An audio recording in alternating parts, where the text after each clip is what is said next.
पूछा था, पहला था कि कितने टाइम पर ब्लॉक स्लीप करना शुरू करेगा, पहला क्वेश्चन था। दूसरा था कि दोनों का एक्सेलेरेशन और टाइम का ग्राफ खींचो, ब्लॉक ए का भी और ब्लॉक बी का भी एक्सेलेरेशन और टाइम के बीच का ग्राफ खींचो। लगा के लाए थे सब लोग। तुम लोग को लास्ट टाइम ही बताए थे कि ये स्लीप कब करेगा, जब यहाँ का पहले दोगे टाइम दोगे तो पहले दोनों क्या चलेंगे, साथ साथ चलेंगे, नीचे स्मूथ है तो चलेंगे जरूर। और शुरू में देखा जाए तो इनका एक्सेलेरेशन ए बराबर kt अपान m प्लस m होगा और m अपान m प्लस m होता है, साथ साथ चल रहे हैं। कब तक साथ साथ चलेंगे, जब तक कि इनके बीच लगने वाला फ्रिक्शन फोर्स लिमिटिंग ना हो जाए। इसका मतलब है यदि हम यहाँ बात करें तो फ्रिक्शन फोर्स लिमिटिंग होने का मतलब म्यू n का वैल्यू स्मॉल mg और इधर भी म्यू स्मॉल mg। मान लो वो टाइम t नॉट है तो इक्वेशन कैसे बनेगा भाई, mu small mg equal to m into a। ये मैक्सिमम एक्सेलरेशन है कि दोनों साथ साथ चलेंगे, सब पढ़ा चुके थे ये बात। तो a का वैल्यू कितना आ जाएगा बेटा, म्यू स्मॉल mg अपान कैपिटल M बताए थे। और जब साथ साथ चले तो डायरेक्ट लिख सकते हैं kt नॉट इक्वल टू, मान लो टाइम t नॉट है, जिस समय इनके बीच लगने वाला फ्रिक्शन स्टैटिक फ्रिक्शन के बराबर हो गया। सुन रहे हैं, समझ रहे हैं? तो बड़े अच्छे से kt नॉट इक्वल टू क्या लिख देंगे हम लोग, m plus small m into a। a का वैल्यू कितना हो जाएगा, म्यू स्मॉल mg अपान कैपिटल M। ये समझ में आ रहा तो ठीक है। तो ऐसे भी बना सकते थे kt minus mu small mg equal to ma। अब आपको निकालना है तो इसको उधर फेंकेंगे, ma प्लस म्यू mg हो जाएगा। तो अब बताओ यहाँ a का वैल्यू रख देना और a का वैल्यू रखकर कॉमन निकाला, यही चीज निकल कर आ जाएगा। तो आ गया t नॉट का वैल्यू कितना आ गया बेटा, m plus m into mu small mg by capital M और नीचे k कर दो। ये वह टाइम है जहां तक कि दोनों ब्लॉक साथ साथ चलेंगे, याद है ना? यह वह टाइम है जहां तक कि दोनों ब्लॉक साथ साथ चलेंगे, इससे ज्यादा टाइम होने के बाद वह स्लिप कर जाएंगे। ये कैसे लिखे समझ में आया ना? यह बराबर m plus m into a किए हैं। अरे जब दोनों साथ साथ चलेंगे तो यह बराबर m plus m into a का maximum value mu small mg by capital M। तो मैंने यहाँ a का वैल्यू रख दिया, फिर t निकल गया। ये वह टाइम है जिस पर कि दोनों ब्लॉक साथ साथ चलेंगे, इससे ज्यादा टाइम होते ही स्लिप कर जाएंगे, क्योंकि तब फ्रिक्शन फोर्स जो चाहेगा साथ साथ चलने के लिए वो लिमिट से ज्यादा जाएगा, जो सरफेस दे नहीं पाएगा। तो क्या यहाँ तक क्लियर है? इसके बाद तुम लोग से यह पूछा था कि ग्राफ क्या होगा इसका। तो ग्राफ भी एकदम आसान है, समझ कर चलोगे तो ग्राफ बना लोगे। हमें एक्सेलरेशन और टाइम का ग्राफ खींचना है, एक्सेलरेशन और टाइम का ग्राफ। ध्यान देना, शुरू में तो दोनों ब्लॉक साथ साथ चलेंगे। अरे यहाँ फोर्स दोगे तो क्या पहले साथ साथ चलेंगे कि नहीं? कम फोर्स t 0 रहेगा तो चलेंगे नहीं। t जैसे जैसे बढ़ेगा क्या दोनों साथ साथ चलेंगे और फ्रिक्शन का वैल्यू बढ़ता जाएगा? हाँ, उस समय a बराबर क्या f by m plus m होगा कि नहीं? क्या a पर पावर 1 और t पर पावर 1 है कि नहीं? a पर पावर 1 और t पर पावर 1 हो तो क्या ये स्ट्रेट लाइन जाएगा कि नहीं? हाँ है ना?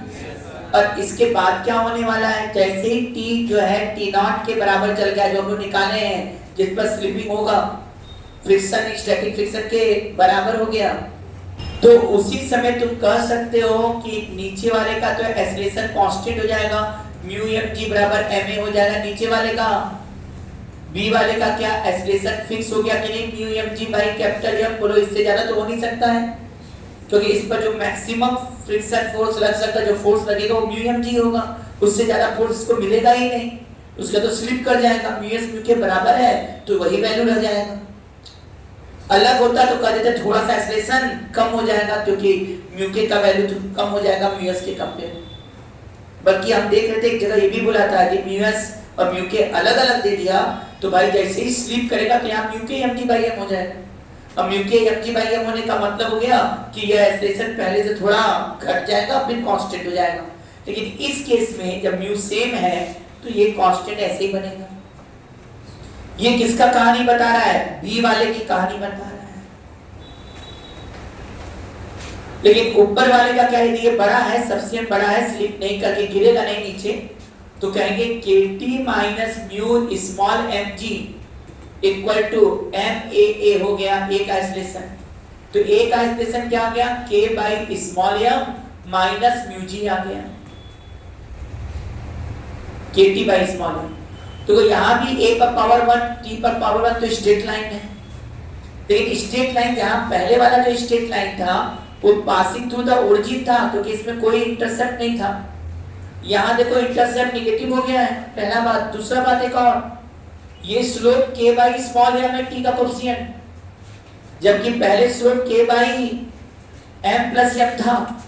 शायद बता रहे हैं कि यहाँ स्लोप कम था शुरू में, और जब स्लिप कर गया तो k बाई स्मॉल m हो गया, मतलब स्लोप पहले से बढ़ गया है। इसका मतलब पहले ग्राफ ऐसे जा रहा था, अब स्लोप बढ़ गया, स्लोप बढ़ गया मतलब ग्राफ ऐसे जा रहा है।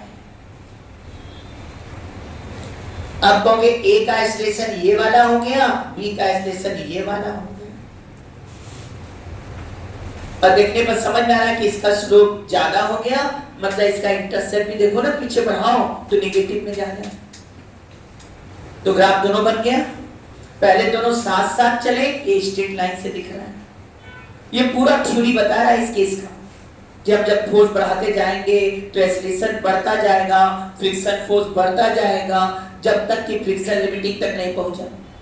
लिमिटिंग तक पहुंच गया, अब स्लिप हो जाएगा। जैसे ही स्लिप होगा क्या होगा? इसका एक्सीलरेशन तो कांस्टेंट होगा, क्योंकि इस पर तो केवल काइनेटिक फ्रिक्शन लगेगा, उससे ज्यादा लग ही नहीं सकता, तो इसका एक्सीलरेशन भी कांस्टेंट। लेकिन ऊपर वाले का तो भाई टाइम के साथ वेरिएबल फोर्स है, तो एक्सीलरेशन टाइम के साथ बढ़ेगा और स्ट्रेट लाइन में बढ़ेगा। स्लोप घट गया पहले से, क्यों? k बाई स्मॉल m, और पहले k by m plus m था, इसके ये थीटा कम और ये थीटा ज्यादा दिखाना है। हो गया पूरा कहानी का। तो ये दोनों का एक्सीलरेशन और टाइम का ग्राफ था। अब आइए इस पर बात करते हैं। ये 150 न्यूटन लगाया गया बेटा, नीचे स्मूथ है तो चलना तो तय है। अब देखना साथ साथ चलेगा कि, तो पहले क्या करेंगे हम लोग, मान लेंगे कि साथ साथ चले। इस साथ साथ चला तो तीनों ब्लॉक एक हो जाएगा बेटा, एक हो गया तो 150 बाई क्या 20 हो रहा है क्या बेटा?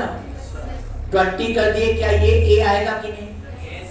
और ये निकाले होगे तो a का वैल्यू क्या 7.5 मीटर पर सेकंड स्क्वायर आया कि नहीं? यदि साथ साथ चलेंगे तब। अब इस पर फ्रिक्शन लगाएंगे तो पीछे लगाएंगे F1, इस पर F1 आगे, और जब ये आगे चलेगा तो ये इस पर F2 पीछे, तो ये इस पर F2 आगे।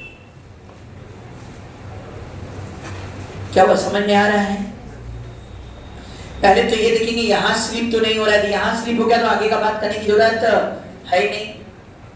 अब चलो यहाँ चेक करें, 150 minus F1 equal to 10 into a 7.5, तो ये 75। क्या F1 का वैल्यू 75 न्यूटन आया कि नहीं? साथ साथ तब चलेगा जब यहाँ का फ्रिक्शन 75 न्यूटन दे सकेगा ये सरफेस। क्या ये सरफेस सक्षम है कि 75 न्यूटन दे सके? जब ध्यान दे यहाँ का यन कितना होगा, यहाँ का यन देखना है। यहाँ का यन देखेंगे तो 6 4 10, क्या 10G होगा कि नहीं? यहाँ का यन, हाँ यहाँ का यन क्या 10G है कि नहीं बेटा? तो 100 हो गया, G को 10 मान ले तो 100 हो गया यन। 100 इंटू -0.6 दिया है, 100 इंटू 0.6 क्या गया 60। क्या ब्लॉक साथ साथ चल पाएंगे? क्यों नहीं चल जाएंगे? क्योंकि चलने के लिए रिक्वायर्ड फ्रिक्शन 75 है और ये सरफेस दे सकेगा कितना 60। तो क्या यहाँ स्लिपिंग हो गया कि नहीं? तो यहाँ ब्लॉक क्या कर गया? स्लिप कर गया। मतलब आगे चेक करने की जरूरत नहीं है, पहले इधर स्लिप कराओ। अच्छा स्लिप कराए तो कौन सा फ्रिक्शन लगेगा? अब काइनेटिक फ्रिक्शन यहाँ कितना हो जाएगा? क्या 50 हो जाएगा कि नहीं पीछे? क्या 150 माइनस 50 क्या 100 हुआ कि नहीं भाई? 150 माइनस 50 100 इक्वल टू 10a। क्या a का वैल्यू 10 मीटर पर सेकेंड स्क्वायर आया कि नहीं? अब तो ये भाई साहब 10 मीटर पर सेकेंड स्क्वायर लेके चले गए। अब इस पर फ्रिक्शन 50 पीछे लगा तो यहां भी फ्रिक्शन अब 50 लगेगा ना, तो वैल्यू पता चल गया 50 न्यूटन। फिर चेक करना होगा कि अब 50 न्यूटन मिलने पर ये तो चलेगा आगे, यह फ्रिक्शन पीछे लगाएगा, ये आगे यहां स्लिपिंग होगा कि नहीं? ये तो नीचे गया, स्लिप हो गया। सुन रहे हैं आप लोग? फिर मान लो कि ये दोनों साथ साथ चल रहे हैं, साथ साथ चलेंगे तो 50, सुन रहे हो ना, 50/10 मतलब एक्सप्रेशन कितना आ जाएगा बेटा? 5 मीटर पर सेकेंड स्क्वायर। यदि साथ साथ चलेंगे तब चेक कर लो साथ साथ चलेंगे कि नहीं। चेक करने के लिए F2 या तो इधर से बनाओ, ऊपर वाले से आसान है। ऊपर वाले में इक्वेशन चलिए F2 बराबर 4a, a का वैल्यू 5, क्या 20 न्यूटन आया कि नहीं बेटा? और यहाँ का n है कितना? n यहाँ पर 40, अरे n ऊपर है 4g नीचे है, और g का वैल्यू 10 रख ले तो 4 × 10 40 से ना है। अब बताओ n का वैल्यू 40 और यहाँ μs कितना है 0.6, 40 × 0.6 कितना हो गया 24 न्यूटन, और चाहिए कितना बेटा 20 न्यूटन साथ साथ चलने के लिए, और सरफेस दे सकता है 24 न्यूटन तक। इसका मतलब है कि यहाँ सफिशिएंट है फ्रिक्शन कि इसको साथ साथ चला सकता है। मतलब ये तो स्लिप करेगा लेकिन ये दोनों ब्लॉक साथ साथ चलेगा, और दोनों ब्लॉक का एक्सीलरेशन 5 मीटर पर सेकेंड स्क्वायर है। जबकि नीचे वाला जो होगा वो स्लिप कर जाएगा और इसका एक्सीलरेशन 10 मीटर मतलब नीचे वाला 10 मीटर पर सेकेंड स्क्वायर से, ऊपर का दोनों साथ साथ चलेंगे और एक्सीलरेशन आएगा 5 मीटर पर सेकेंड स्क्वायर। चलो 2-4 पहले छोटे छोटे क्वेश्चन और दिए जाए तब हम लोग फिर पढ़ाई और बढ़ाएगा। सुनो, ये मास कैपिटल एम, ठीक, ये दूसरा ब्लॉक इसका मास स्मॉल एम। हाँ बोलो। अब यहां पर ऐसे यहां क्या करें, स्मूथ कर दे, क्या स्मूथ ही कर देते तुम लोग के कहने पर, लेकिन इन दोनों के बीच friction force mu, friction force mu है, तो म्यू दिया तो मतलब म्यू म्यू के सेम, और पूछ रहा यहाँ फोर्स यह, और एलिवेटर है ना, तो एलिवेटर रेस्ट में है, एलिवेटर के रिस्पेक्ट में, किसके रिस्पेक्ट में? रेस्ट में है, और पूरा एलिवेटर ए एक्सीलरेशन से ऊपर जा रहा है। नीचे वाले ब्लॉक पर फोर्स F लगाया, क्वेश्चन लिखोगे क्या? What is the maximum value of F for which whole system is in equilibrium with respect to elevator? Whole system is in equilibrium with respect to elevator, तो कि ground के respect में तो acceleration से ऊपर जाएगा ही जाएगा, इसलिए किसके रिस्पेक्ट में तुम्हें बोला है? एलिवेटर के रिस्पेक्ट में। F का मैक्सिमम वैल्यू क्या हो कि एलिवेटर के रिस्पेक्ट में यह इक्विलिब्रियम में रुका रहे, ये पहला क्वेश्चन। हम सोचे एक क्वेश्चन और दे दें आप लोग को। यहां भी म्यू 0.5, यहां भी म्यू 0.5, यहां भी म्यू 0.5, और बताएं यहां एक रॉड लगा है तो इसको गिरने नहीं देगा। रॉड लगा है, फिक्स रॉड है, ठीक, यहां पर ये 5 kg बेटा, ये 3 kg, और ये वाला बेचारा 2 kg है, और यहां F लगाया गया। क्वेश्चन है what is the maximum value of F, what is the maximum value of F for which whole system is at rest in equilibrium, for which whole system is at rest in equilibrium, for which whole system is at rest in equilibrium. A few minutes later. हाँ, यहाँ ध्यान देंगे सब लोग। क्या ये F इधर लग रहा है ना, तो जब ये आगे चलेगा तो इसके द्वारा इस पर फ्रिक्शन लगेगा, और फ्रिक्शन का वैल्यू पीछे की तरफ कितना हो जाएगा म्यू इंटू एन, क्या होगा कि नहीं बोलो? फ्रिक्शन फोर्स म्यू एन हो जाएगा, और टेंशन भी तो लगेगा टी, और ये जो टी है इस पर फ्रिक्शन म्यू एन इधर, तो इस पर फ्रिक्शन म्यू एन इधर लगेगा। क्या तुम्हें नहीं लग रहा है कि यहाँ स्मूथ जरूर है, लेकिन नहीं चलने के लिए या फिर टी भी तो इसको रोक रखा है, और साथ में फ्रिक्शन इधर भी लग रहा है म्यू इंटू एन। तो एक्चुअल में एफ का वैल्यू किसके बराबर कह रहा है? एफ का वैल्यू यहाँ पर स्लिप करते समय टी प्लस म्यू एन है, और टेंशन का वैल्यू भी मैक्सिमम कितना हो जाएगा? मैक्सिमम वैल्यू की बात करें तो T किसके बराबर हो जाएगा? म्यू एन के इक्विलिब्रियम बोला हुआ है, सबसे आसान क्वेश्चन था। तो शायद T बराबर यहाँ क्या लिखा है? म्यू एन इक्विलिब्रियम में है, रेस्ट में है, फोर्स बैलेंस। तो मैंने यहाँ T की जगह म्यू एन कर दिया, तो यह बराबर कितना आ गया? 2 म्यू इंटू एन। बस करना मुझे क्या, इक्विलिब्रियम बोल दिया, तो जहां इक्विलिब्रियम बोले समझ जाओ क्वेश्चन आसान होगा, नेट फोर्स बैलेंस होगा। F इधर, T नीचे, म्यू एन पीछे, तो F equal to T plus mu N, इधर T equal to mu N कर दिया इक्विलिब्रियम में। एन का वैल्यू निकालना है एलिवेटर के रिस्पेक्ट में, याद करो एन ऊपर, mg नीचे, एलिवेटर के रिस्पेक्ट में सीडो फोर्स लगाएंगे और सीडो फोर्स भी नीचे आ जाएगा ma। एन का वैल्यू कितना आ गया? एन का वैल्यू mg प्लस ma है। क्या यहाँ पर यह बराबर अब 2 म्यू एन की जगह m g प्लस a हुआ कि नहीं भाई? खेल खत्म। यह कितने के बराबर है? 2 mu n g plus a। अब हमारे स्टूडेंट इधर आ जाए इस वाले क्वेश्चन पर, सेम खेल। यदि मैक्सिमम बोला तो यहाँ टेंशन भी मैक्सिमम चाहिए, अरे यहाँ भी फ्रिक्शन मैक्सिमम पहुंच जाएगा, और यहाँ भी फ्रिक्शन मैक्सिमम, क्योंकि ये चलेगा तभी ना जब ये खींच पाएगा, और यहाँ का टेंशन T। अब ध्यान देना, फ्रिक्शन लिखना शुरू करो मैक्सिमम। यहाँ का n देखोगे तो 5 3 8 तो 10, 5 3 8 2 10। क्या यहाँ का n 10g होगा कि नहीं बेटा? तो यहाँ का n आएगा कितना बेटा? 100। कैसे आ रहा है समझ रहे ना? ये इस पर n देगा नीचे, फिर सब बैलेंस करोगे आ जाएगा। तो यहाँ का n आ गया 100, और यहाँ म्यू कितना है? 0.5। 100 इंटू 0.5 50 न्यूटन पीछे।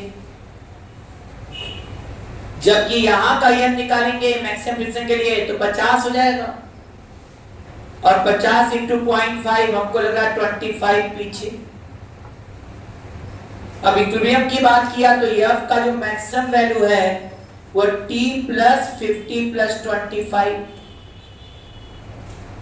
और इस समय T इधर है, ये इधर हो गया 25, और ये जब इधर जाएगा तो ये इसको फ्रिक्शन पीछे देगा, कितना देगा? 20 इंटू 0.5 10।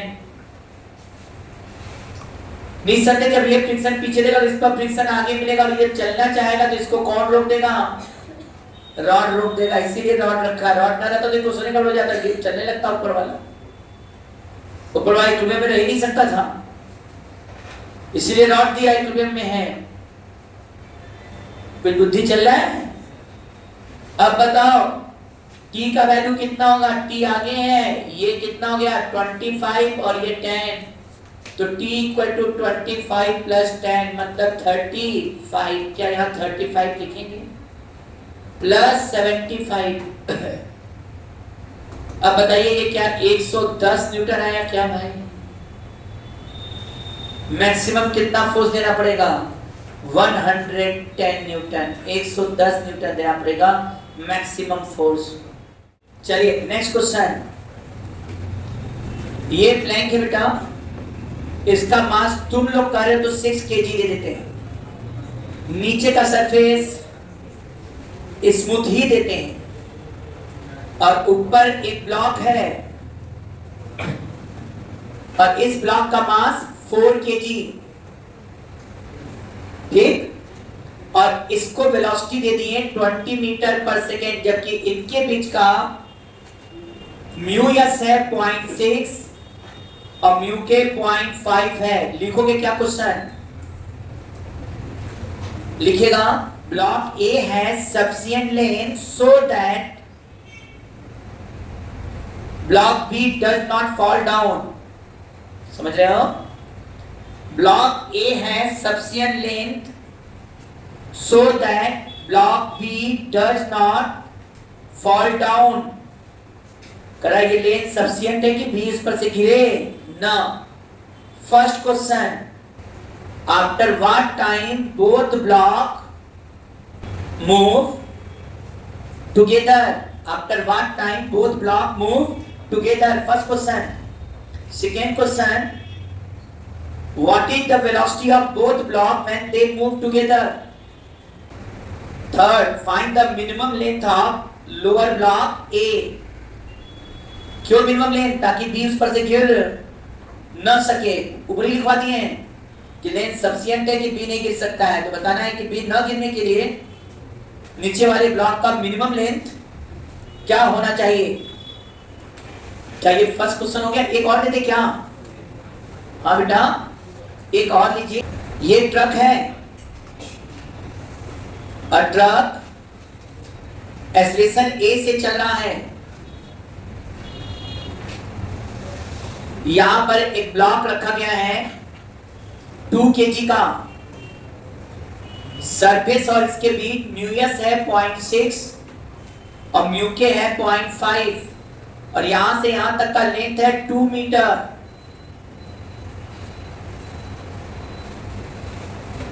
ठीक.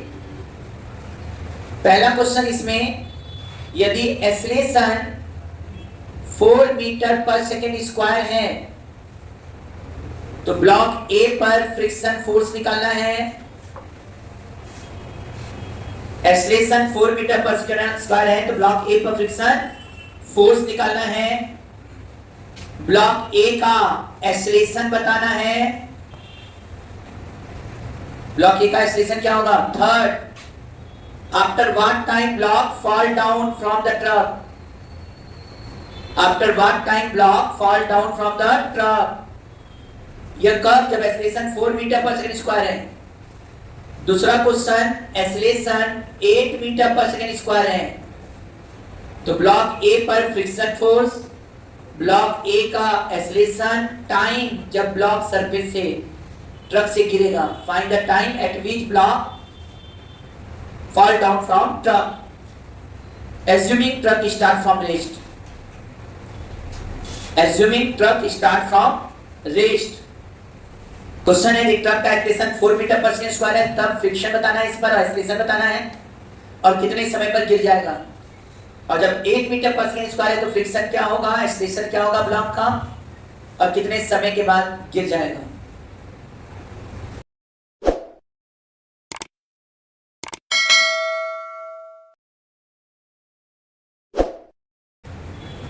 अब आ जाओ यहां पर बात करें. शुरू कर रहे हैं हम लोग. रेडी? चलिए पहले हम इस वाले क्वेश्चन की बात करते हैं. क्या तुम लोग को लग रहा है कि इसी क्वेश्चन से शुरू करते हैं? इसको लगाने के 2 तरीके. एक तो हम फ्रेम पर बैठ के देखें. किस पे देखें? ट्रक पर बैठ के देख लें. और दूसरा है कि हम ग्राउंड से देखें. तुम लोग को क्या पसंद है? हम दोनों से बताएं. पहले ग्राउंड पर आ जाते हैं और फिर ट्रक पर भी चलते हैं. चलो ग्राउंड से क्या सोचते हैं? ग्राउंड से क्या है? क्या ये ट्रक भाग रहा है और एक्सीलरेशन से भाग रहा है तो इसके नीचे का सरफेस तेज चल रहा है. ध्यान दीजिएगा. अब ब्लॉक ऐसे सरफेस पर रखा है जो नीचे मूवेबल है. ट्रक की जगह ये भी कर सकता है, बेल्ट चल रहा है और उस पर ब्लॉक रख दिया और बेल्ट का एक्सीलरेशन इतना है. क्वेश्चन एक ही है, दोनों मूविंग बेल्ट है, उस पर ब्लॉक रख दिया. ट्रक चल रहा है, उस पर ब्लॉक रखा. नीचे का सरफेस मूव कर रहा है. नीचे का सरफेस मूव करेगा तो ये ब्लॉक नीचे वाले सरफेस पर फ्रिक्शन पीछे लगाएगा और जबकि इस पर फ्रिक्शन आगे लगेगा. मतलब ये ब्लॉक किसके कारण चल रहा है? यह ब्लॉक चल रहा है फ्रिक्शन के कारण. और फ्रिक्शन का काम क्या है? जब तक ये स्लिप नहीं कर जाए तब तक साथ साथ चले. फ्रिक्शन अपना वैल्यू चेंज करता रहेगा तब तक जब तक कि वो लिमिट तक ना पहुंच जाए. फ्रिक्शन का भी लिमिट है भाई. एक लिमिट तक ही वो स्लिपिंग का अपोज कर पाता है, उसके बाद स्लिप होने देता है. कहता है जाओ भाई अब हम एंटी फ्रिक्शन देंगे, अब उतना नहीं देंगे.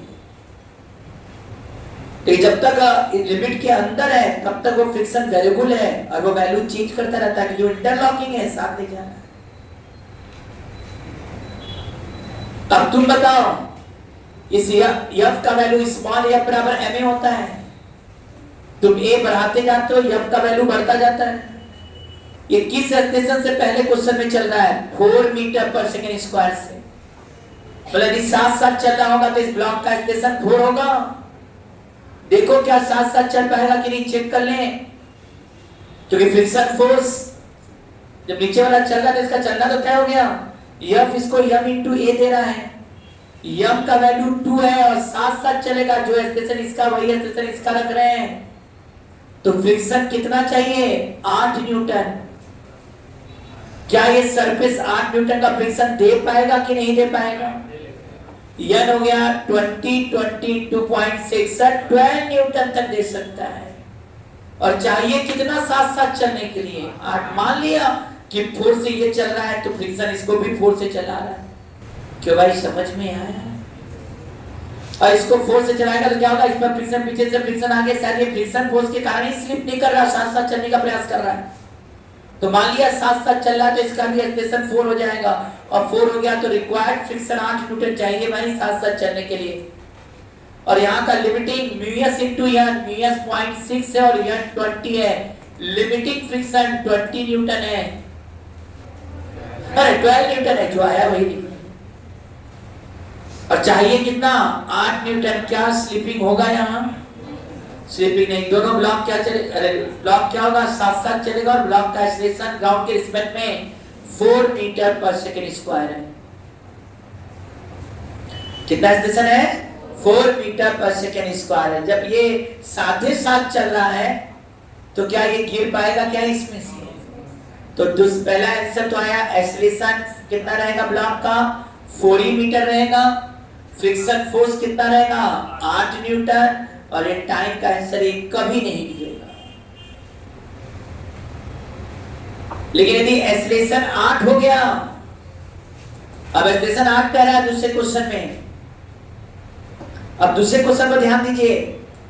अब एक्सीलरेशन 8 कह रहा है, हम इसी पर बैठ के ग्राउंड से बात कर रहे हैं, तो इस पर फ्रिक्शन फोर्स ही लग रहा है जिसको आगे चलाना है, और फ्रिक्शन फोर्स का वैल्यू अब लिखाएगा 2 into 8, m हो गया 2 into 8 16 न्यूटन। सर गड़बड़ हो गया, साथ साथ चलने के लिए कितना फ्रिक्शन देना पड़ेगा 16 न्यूटन। सुन नहीं रहे हो सब लोग? और ये सरफेस मैक्सिमम कितना दे सकता है, मैक्सिमम 12 न्यूटन से ज्यादा दे ही नहीं सकता सर। इसका मतलब है यहाँ पर स्लिप होना तय है।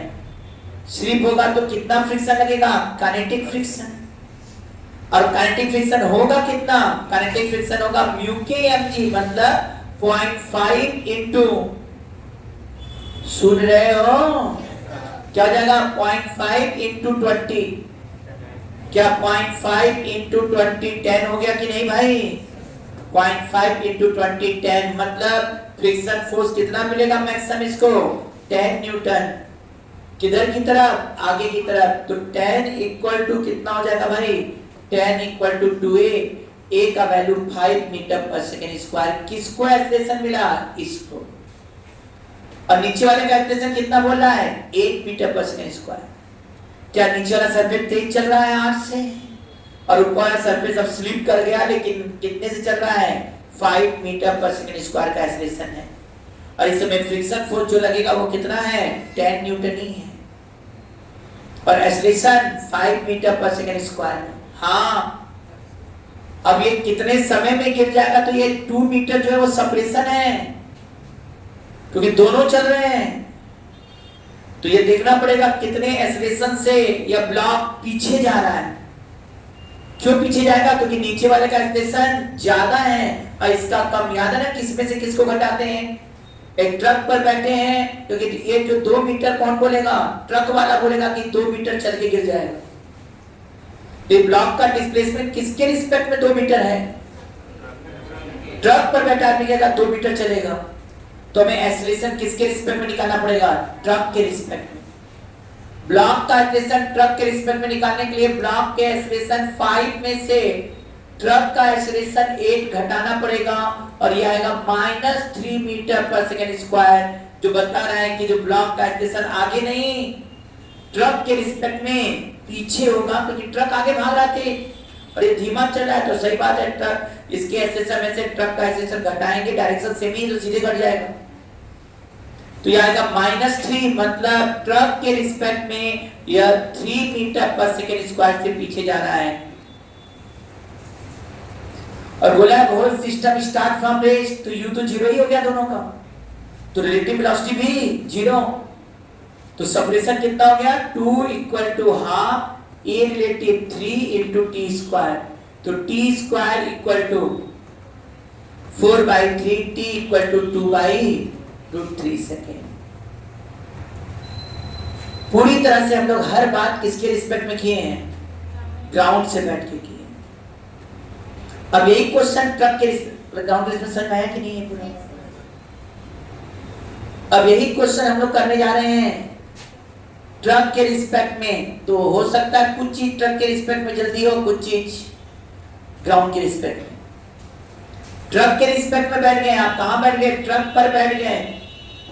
तो ट्रक कैसा फ्रेम है भाई, ट्रक हमारे हिसाब से और आपके हिसाब से, दोनों के हिसाब से नॉन इनर्शियल फ्रेम है। ट्रक कैसा फ्रेम है बेटा, मानते हो कि नहीं? और इस पर बैठ गए तो इस पर क्या लगेगा, जीरो फोर्स।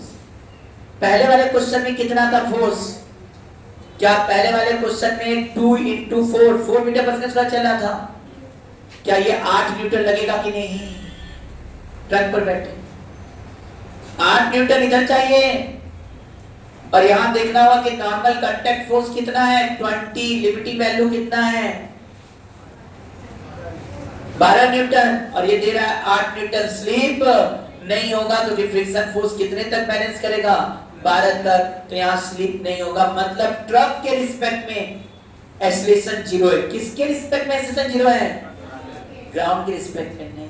तो एक्सेलरेशन आप ब्लॉक पूछा जाए तो कहोगे भाई 4 मीटर पर सेकंड स्क्वायर, लेकिन यहाँ ट्रक के रिस्पेक्ट में एक्सेलरेशन क्या है, जीरो है। और इस समय फ्रिक्शन फोर्स कितना होगा, इसमें फ्रिक्शन फोर्स 8 न्यूटन के बराबर होगा। इस समय फ्रिक्शन फोर्स 8 न्यूटन के बराबर और एक्सेलरेशन इसका क्या हो गया, जीरो। क्या सब बात समझ में आ रहा है? ये हो गया पहला क्वेश्चन। अच्छा, कोई कहता है ग्राउंड के रिस्पेक्ट में एक्सेलरेशन निकाल दी, ट्रक के रिस्पेक्ट में एक्सेलरेशन आ गया, तो इस एक्सेलरेशन में ट्रक का एक्सेलरेशन वेक्टोरली ऐड कर दे तो ग्राउंड के रिस्पेक्ट में एक्सेलरेशन आ जाएगा। पढ़ा चुके हैं। अब ट्रक के रिस्पेक्ट में एक्सेलरेशन जीरो है, तो ग्राउंड के रिस्पेक्ट में करने के लिए इस 4 को इसमें जोड़ेंगे, 0 में 4 जुड़ेगा तो क्या होगा 4, मतलब ग्राउंड के रिस्पेक्ट में 4 मीटर पर सेकंड स्क्वायर से चलेगा, यह स्लिप नहीं करेगा और इसका फ्रिक्शन 8 न्यूटन है। हाँ, ट्रक के रिस्पेक्ट में इसका एक्सेलरेशन जीरो है। हो गया यहाँ तक बात समझ में? ट्रक के रिस्पेक्ट में कहा तो भाई फोर्स लग गया, जीरो फोर्स की तरह काम करेगा, और जीरो फोर्स लगाते क्लियर हो जाता है, तुरंत क्लियर हो जाता है कि 8 न्यूटन है, और ये तो हो गया पुरानी तरह का, नीचे का सरफेस रुका हुआ है और यहाँ 8 न्यूटन का फोर्स है, और यह फोर्स लिमिटिंग फोर्स से कम है, लिमिटिंग फ्रिक्शन से कम है, तो स्लिप नहीं करेगा, तो फ्रिक्शन आगे रहेगा, एक्सेलरेशन जीरो होगा ट्रक के रिस्पेक्ट में। लेकिन ग्राउंड के रिस्पेक्ट में निकालना होगा तो ट्रक वाला एक्सेलरेशन वेक्टोरली ऐड करेंगे, 0 में 4 ऐड करेंगे तो ग्राउंड के रिस्पेक्ट में 4 आएगा। आया समझ में? अब कौन वाला एक्सेलरेशन लगा दे, 8 वाले का क्वेश्चन लगाएंगे।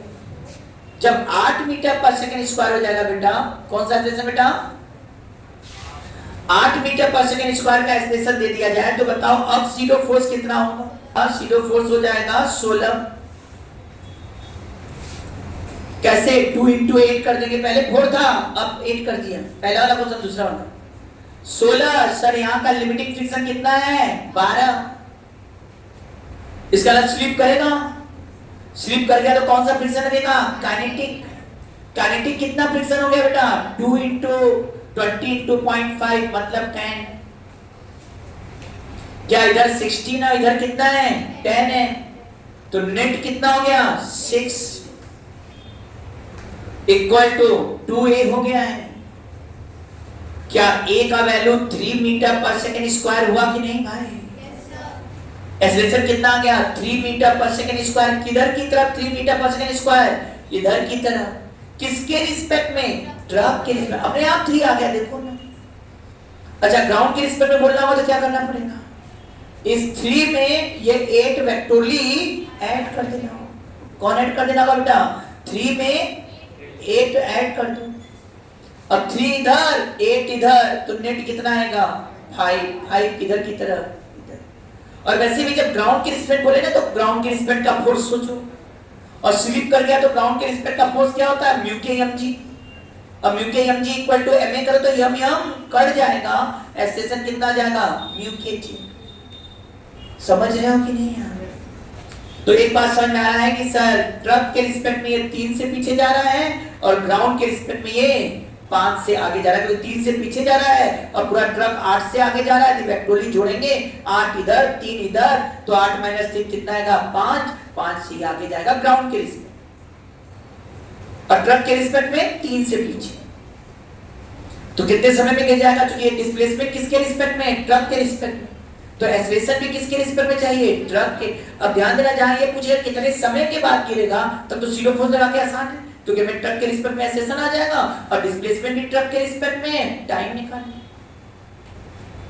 और टाइम आएगा ना बेटा, s बराबर हो जाएगा 2/2 a का वैल्यू 3 × t²।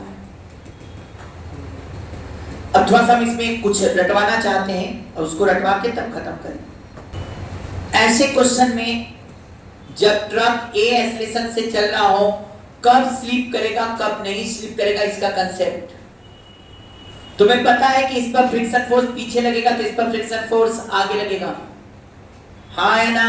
yes, तो ग्राउंड वाला कहेगा जैसे जैसे तुम एक्सेलरेशन बढ़ाते जाओगे फ्रिक्शन फोर्स भी अपना वैल्यू बढ़ाएगा, लेकिन सर वैल्यू बढ़ा के वही एक्सेलरेशन पाने का प्रयास करेगा जो नीचे वाले सरफेस का है, लेकिन सर एक लिमिट से ज्यादा नहीं बढ़ा सकता। बताओ वो लिमिट क्या है, लिमिटिंग फ्रिक्शन।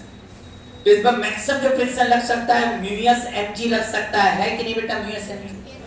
और mu s mg equal to m into a, m cut गया, a बराबर क्या गया म्यूएस g।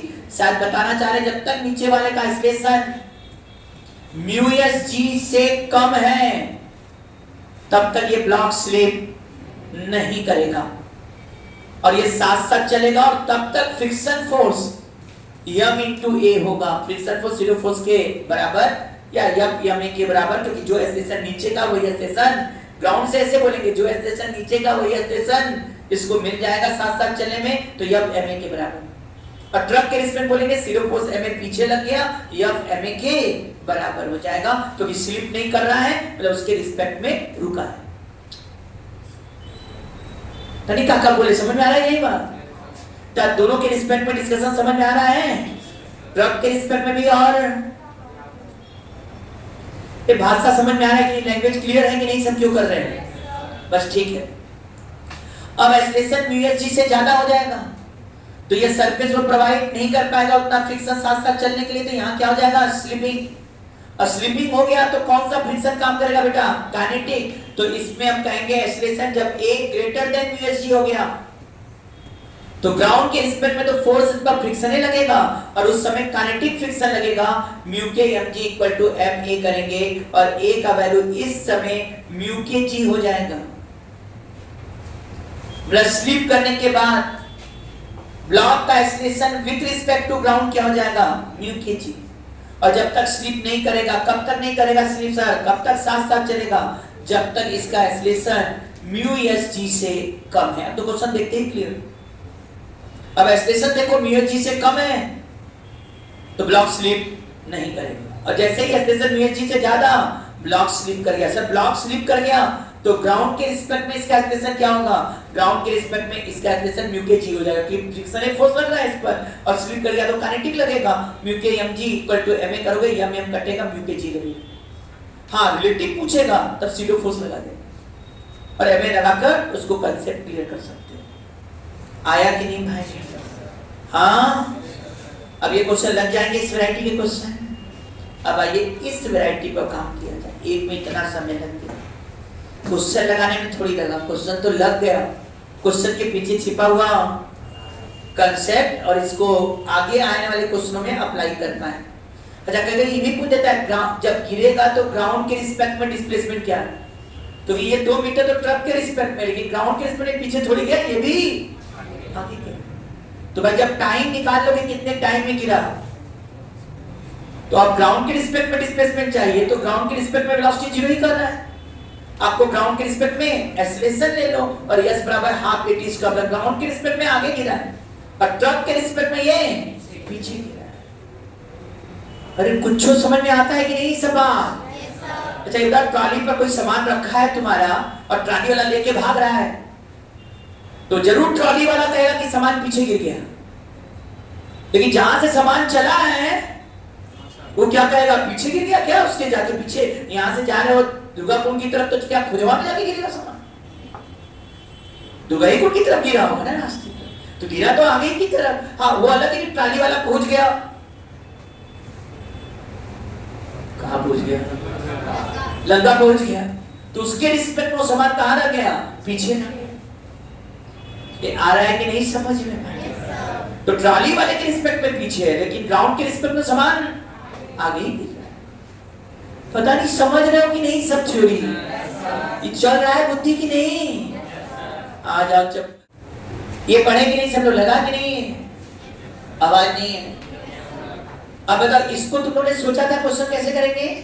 वो वाला क्वेश्चन हो जाएगा ना सब? क्या क्या रटवा दिया? ट्रक का एक्सेलरेशन यूएसजी से ज्यादा रटवा भी रहे हैं, तो स्लिप साथ साथ चलेगा, फ्रिक्शन एमए के बराबर। जब ट्रक का एक्सेलरेशन यूएसजी से ज्यादा, तब स्लिपिंग होगा। स्लिपिंग होगा तो ग्राउंड के रिस्पेक्ट में एक्सेलरेशन म्यू के जी होगा। हाँ, ट्रक के रिस्पेक्ट में निकालना होगा तो ए माइनस म्यू के जी, क्योंकि याद आ रहा है ना सब लोग को बात? चलिए, अब इसके भी खेल है, ये भी अलग कंसेप्ट है पूरा। इस पर फ्रिक्शन किधर लगेगा बेटा? इस पर फ्रिक्शन पीछे, और इस पर फ्रिक्शन क्या? यहाँ म्यू 0.6 है कि नहीं बेटा? सॉरी, यहाँ स्लिप हो गया है तो काइनेटिक लगेगा, फोर्स नहीं लगा है, वेलोसिटी है। वेलोसिटी देने का मतलब इंपल्स दिए होंगे, और वेलोसिटी मिल गया तो इसमें क्या हो गया बेटा? स्लिपिंग हो गया। क्या हो गया बेटा? स्लिपिंग हो गया। चलो ग्राउंड के रिस्पेक्ट में सब कुछ कर रहे हैं। क्या ये 20 आगे है ना? हाँ है ना? और इसका फोर्स फ्रिक्शन पीछे लगेगा, कितना फ्रिक्शन फोर्स होगा? म्यू के mg, तो म्यू के हो गया कितना बेटा? 0.5, और mg कितना हो गया? 40। क्या ये 20 न्यूटन फोर्स हुआ कि नहीं? तो इस पर पीछे की तरफ 20 न्यूटन, तो इस पर आगे की तरफ 20 न्यूटन का फोर्स, है ना? क्या ये फ्रिक्शन इसकी वेलोसिटी घटा रहा है, जबकि नीचे वाले की वेलोसिटी, एक की वेलोसिटी घट रहा है, दूसरे का बढ़ रहा है। नीचे स्मूथ है, एक की वेलोसिटी घट रहा, दूसरे का बढ़ रहा, घटते जा रहा है, ये बढ़ते रहा, घटता। क्या कहीं ना कहीं ऐसा आएगा जब दोनों की वेलोसिटी सेम हो जाएगी? और जहां वेलोसिटी सेम, क्या रिलेटिव वेलोसिटी जीरो हो गया कि नहीं? स्लिपिंग रुक गया कि नहीं? क्या फ्रिक्शन फोर्स गायब हो जाएगा कि नहीं उनके बीच से? क्यों फ्रिक्शन आया? क्योंकि उनके बीच रिलेटिव वेलोसिटी है, क्योंकि इसका 20 और इसका 0 है, तो रिलेटिव वेलोसिटी माने स्लिपिंग हो गया। तुरंत काइनेटिक फ्रिक्शन 20 न्यूटन इधर, 20 न्यूटन इधर, म्यू के mg इधर, क्या म्यू के n या mg के बराबर है। अब ये काइनेटिक फ्रिक्शन कर क्या रहा है? इसकी वेलोसिटी को घटा रहा है और इसकी वेलोसिटी को 0 से बढ़ा रहा है। एक को घटा रहा है और एक को कब? तो जब तक दोनों की वेलोसिटी, जैसे ही वेलोसिटी सेम हो गया, रिलेटिव वेलोसिटी 0 और फ्रिक्शन फोर्स गायब। फ्रिक्शन आता है दो चीज से, या तो तुम फोर्स दो तो आएगा, या रिलेटिव वेलोसिटी दे दो। इसके पहले क्या कर रहे थे? फोर्स देके ला रहे थे फ्रिक्शन। हाँ, फोर्स देने पर क्या हो रहा था? स्टैटिक आता है या काइनेटिक आता है, चेक करना पड़ता। लेकिन जब वेलोसिटी देते तो काइनेटिक ही लगेगा। और यहाँ क्या रहा है? ऊपर वाले का वेलोसिटी घटा और नीचे वाले की वेलोसिटी बढ़ा, और एक जगह ऐसा है जब दोनों की वेलोसिटी सेम, और जैसे velocity same, relative velocity 0, friction क्यों काम करेगा? क्योंकि वहां तो स्लिपिंग है ही नहीं, friction disappear. Friction force disappear माने फोर्स गायब। फोर्स गायब तो अब क्या कांस्टेंट वेलोसिटी चलने लगेगा कि नहीं? सुन लिए कि नहीं? स्लिपिंग क्या हमेशा होता रहेगा? नहीं सर, पहले कुछ देर के लिए स्लिपिंग होगा, लेकिन थोड़ी देर के बाद स्लिपिंग बंद हो जाएगा और दोनों ब्लॉक क्या चलेंगे? साथ साथ। नीचे का सरफेस स्मूथ है तब की बात है। नहीं आया समझ में? तो ऊपर वाले के लिए एक्सप्रेशन क्या हो जाएगा 20 इक्वल टू 4a1। तो भाई a1 बराबर सब लोग चिल्ला के बोल सकते हैं 5 मीटर पर सेकेंड स्क्वायर, जबकि नीचे वाले का 20 equal to 6a2। Sir a2 बराबर 10/3 मीटर पर सेकेंड स्क्वायर। क्या हम सही है कि नहीं बताओ? अब सर इसकी वेलोसिटी v1 ऊपर वाले के लिए v1 equal to 20 minus 5t। अरे एक्सप्रेशन लिखे v बराबर u माइनस 80 लिखे हैं। u आगे है, a पीछे आ रहा है। a कितना है? फोर्स 20 है, मास 4 है, 4 है, 20/4 5 आया। तो v बराबर u minus 80, u 20 minus 5t। Sir इसकी वेलोसिटी का इक्वेशन, और इसकी वेलोसिटी का इक्वेशन v2, क्योंकि ये तो रेस्ट में था, u 0 है, प्लस 80 का मतलब 10/3t। बोलो सही है कि नहीं बेटा? अब इसकी वेलोसिटी घट रही है और इसकी वेलोसिटी, क्या कभी ना कभी ऐसा आएगा जब वेलोसिटी बराबर होगा? किस समय पर वेलोसिटी बराबर होगा? v1 इक्वल टू v2 कर दो बेटा, 20 minus 5t equal to 10/3t। इसको उधर कर दो, 20 equal to 5t plus 10/3t। अरे माइनस 5t उधर लेके तो प्लस हो गया। ये सही है कि नहीं भाई? देखो ये कितना आ गया बेटा? 15 और 10 25 आ गया क्या भाई? 25t/3, इधर 20 आ गया, t बराबर 20 इंटू 3/25। ये 4 ये 5 आ गया, ये 12/5, मतलब हमारे हिसाब से 2.4 सेकेंड। कुछ किए नहीं, v1 का इक्वेशन बना लिए कि एक का वेलोसिटी घट रहा है, दूसरे का बढ़ रहा है, दोनों को बराबर कर दिया। जिस समय बराबर होगा दोनों वेलोसिटी, उस समय स्लिपिंग बंद हो जाएगी। हाँ या ना? अब बेटा हम लोग क्या कर ले क्वेश्चन में, v1 का वैल्यू निकालना या v2? जब टाइम निकाल लो जिस समय दोनों की वेलोसिटी सेम होगी, तो v1 इक्वल टू क्या कर दो v2। तो v2 का वैल्यू कितना है बेटा? 10/3, t कितना पता है? 2.4, 3 से काट दो 0.8। क्या ये 8 मीटर पर सेकेंड आया कि नहीं भाई? मतलब जब ये साथ साथ चलेंगे उस समय वेलोसिटी कितना होगा? 8 मीटर पर सेकेंड। ये मैं अभी एकदम ग्राउंड के रिस्पेक्ट में सब क्वेश्चन लगाती हूँ। अगले टर्न इसको रिलेटिव से भी समझाएंगे और कुछ एक और ट्रिक देंगे ताकि क्वेश्चन देखते ही आंसर मारना शुरू किया जाए। लेकिन अभी नहीं, अभी आज बेसिक पहले काम कर। क्या यहां तक हो गया मेरी बात भाई? हटाओ। अब एक चीज और पूछा था, कितने समय बाद ये क्या कर जाएगा बेटा? स्लिप कर जाएगा। नहीं, कितना मिनिमम लेंथ होना चाहिए नीचे वाले का बेटा? इसके लिए हमको रिलेटिव लेना पड़ेगा, क्योंकि भाई मिनिमम लेंथ पूछ रहा है। इसका यहां से यहां तक जाए तो रिलेटिव वेलोसिटी क्या हो जाए? 0 हो जाए। तभी रिलेटिव वेलोसिटी 0 हो जाए तो साथ साथ चलेगा, फिर स्लिप होना बंद हो जाएगा। कम से कम इतना लेंथ हो कि रिलेटिव वेलोसिटी 0 हो सके। रिलेटिव वेलोसिटी 0 होने मतलब साथ साथ चलने लगा, और उसके बाद तो गिरेगा ही नहीं, क्योंकि साथ साथ चल रहा है तो कैसे गिरेगा? शुरू में तो एक तेज चल रहा है, ये धीमे गिरने का चांस है। तो कम से कम इतना लेंथ हो कि रिलेटिव वेलोसिटी क्या हो जाए? 0। तो हम लोग यहाँ लगा देते हैं formula, v relative equal to u relative square minus 2a relative. Expression है ये वाला। तो बताओ v रिलेटिव 0 करोगे तो यस बराबर क्या आएगा? u relative square upon 2a relative. क्या हमारे स्टूडेंट u रिलेटिव निकाल पाएंगे? इसका इनिशियल वेलोसिटी कितना था? 20, और इसका इनिशियल क्या था? 0। तो u रिलेटिव क्या हुआ? 20 माइनस 0 20 हो गया। तो यहां लिखोगे 20 का square upon 2a relative. Sir इसका एक्सप्रेशन कितना आया था? अभी भी तुम लोग हमको बताए थे 5 मीटर पर सेकेंड स्क्वायर पीछे की तरफ, जबकि इसका एक्सप्रेशन 10/3 आगे की तरफ। रिलेटिव निकालने का तरीका क्या है? इसमें से इसको घटा दो, या तो घटा दो या कहो पलट के, इसके बाद है नहीं। अच्छा मतलब घटाओगे, इसमें से इसको घटाना तो इसको पलट देना है। इसको पलटोगे तो क्या ये वाला जो 5 है और 10/3 एक ही डायरेक्शन होगा कि नहीं? पलटने पर तो क्या लिखा जाएगा? 5 प्लस 10/3 आ जाएगा a रिलेटिव। थ्योरी से भी समझे तो यही आने वाला है। तो ये -5 है, ये 10/3 है, तो -5 में से 10/3 घटाओ, तो -5 माइनस 10/3 भैया ये कितना आएगा -25/3 माइनस मैंने पीछे ये भी आएगा 25/3, यहाँ दिख भी रहा है नहीं 25/3 पीछे। अब बताओ यहाँ 2 × 25/3, अब सॉल्व करो 20 × 20 × 3/2 × 25, 5 से काटोगे 4 हो जाएगा, 5 से काटोगे 4 हो जाएगा, 2 से काटोगे 2 हो गया, और ये आ गया तुम्हारा 24, क्या ये आ गया 24 मीटर।